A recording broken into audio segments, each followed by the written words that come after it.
మీకు ఒక మంచి స్టోరీ చెప్తాను. అది ఎవరి గురించి అంటే గొప్ప నాయకులు.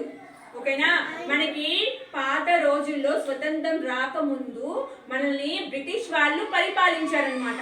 అప్పుడు వాళ్ళు మనల్ని చాలా కష్టపెట్టారు నాన్న. మనకి కావాల్సిన ఫుడ్ కూడా సరిగ్గా పెట్టకుండా బాగా కష్టపెట్టి మన చేత పని చేయించారు. ఓకేనా, అప్పుడు చాలా మంది గొప్ప గొప్ప నాయకులు వచ్చి మనకి స్వతంత్రాన్ని తీసుకొచ్చారు. అందులో ఒకరి గురించి ఈ రోజు మీకు చెప్తాను. ఇక్కడ కనిపిస్తున్నారు కదా, ఎవరు నాన్న ఈయన? గాంధీ తాత. గాంధీ తాత మనకు స్వతంత్రం రావడంలో చాలా గొప్ప పాత్ర పోషించారు. ఓకేనా, ఆయన చాలా శాంతియుతంగా అహింసావాదిగా ఉంటూ మనకి స్వతంత్రాన్ని తీసుకురావడానికి చాలా కృషి చేశారు నాన్న. ఆయన కాలంలోనే మనకి స్వతంత్రం వచ్చింది. ఓకేనా నాన్న? అదే విధంగా ఈయన ఏం చేశారంటే మనకి స్వతంత్రం రావడం కోసం మనం చాలా ఆనందంగా సంతోషంగా ఉండడం కోసం అన్ని రకాలుగా ప్రయత్నించారంట. ఆ ప్రయత్నంలో భాగంగానే ఇక్కడ ఉన్న ప్రజలందరినీ దగ్గర చేసుకొని అందరితో పాటుగా ఏం చేశారు, సముద్రం వరకు కాలినడకన వెళ్ళారంట. అందరిని పిలుచుకొని మనకి స్వతంత్రం కావాలి, మనకి స్వతంత్రం కావాలి, మనము చాలా ఆనందంగా సంతోషంగా మార్తి ఉండాలని చెప్పి ఏం చేశారు, అందరితో పాటు కలిసి సముద్రం వరకు నడుచుకుంటూ వెళ్ళి సముద్రం నీటితో ఉప్పుని తయారు చేశారంట. ఓకేనా నాన్న? సముద్రం నీటితో ఏం తయారు చేశారు? ఉప్పుని తయారు చేశారు.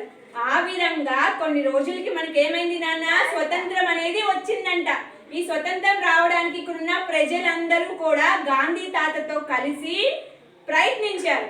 ఓకేనా, ఆడుతూ పాడుతూ పాటలు పాడుతూ సంతోషంగా ఆయన వెనకే నడుచుకుంటూ ముందుకు వెళ్ళి స్వతంత్రం రావడంలో వాళ్ళు కూడా సహకరించారన్నమాట.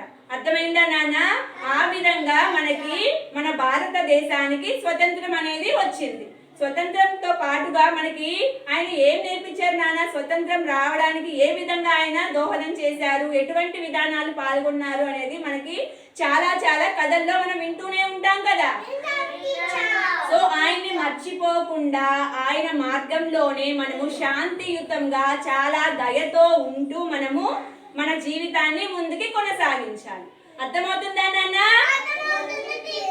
ఓకే మహాలక్ష్మి, నువ్వు గాంధీ తాత మీద ఒక పాట పాడు నాన్న. గట్టిగా పాడాలి.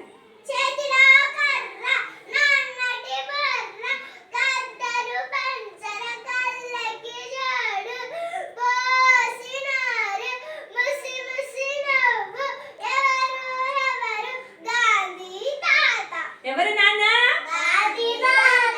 సూపర్ నాన్న. గాంధీ తాత గురించి అర్థమైందా?